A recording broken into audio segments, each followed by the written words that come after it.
My name's Neil. This is Print Art.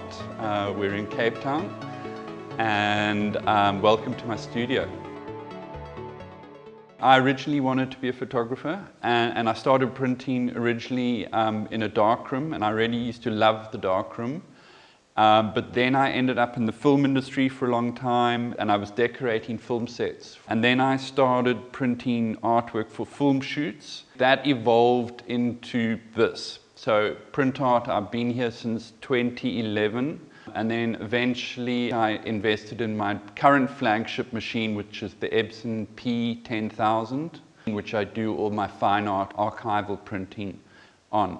I really believe in investing in the tools that can help me do my job, and my X-Rite i1 Pro 2 is an important part of that arsenal, because what that does, I can then create my own ICC profiles, which give me a lot more control over the way the ink is laid down on the paper. And I have presets in the software where I have a range of different options in terms of ink density, different rendering intents, different resolutions, all of those kind of things, which are all based on the ICC profile.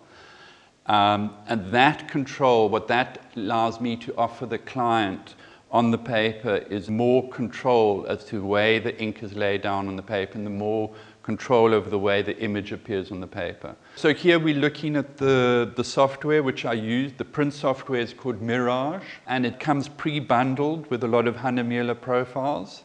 But I actually, like I said, I create my own profiles, and you can see here for each paper I have numerous presets. Firstly, I create the profile. Then I have different versions of the profile which have different settings like resolution, rendering intent, and so on and so forth. So I have different settings for all of the profiles.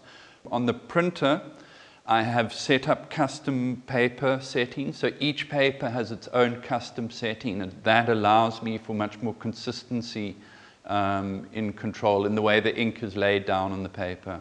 So obviously one of the big challenges when viewing prints is that the light you view them in changes the appearance of the print, the paper and the image. If you look at something in the daylight, or if you look at something under fluorescent light, they look very different. So to get consistent viewing condition, you need a consistent light. This is a full spectrum color accurate lights which don't have a color cast. And I've created this viewing area so that we can see exactly what the print is like. Whether it's 8 o'clock in the morning or midday, the light in here is exactly the same, the print looks exactly the same.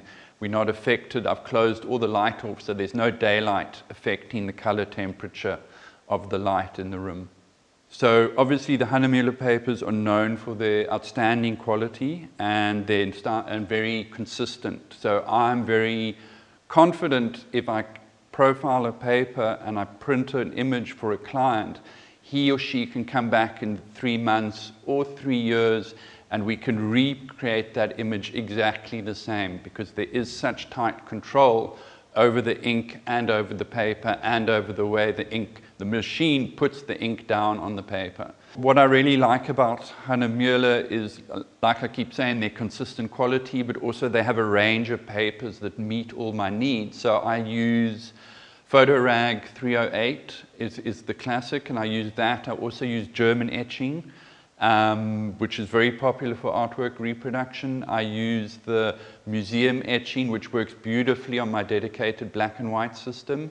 And I use the Barita for my photographic style prints. And I find between those 4 papers, most of my needs are met.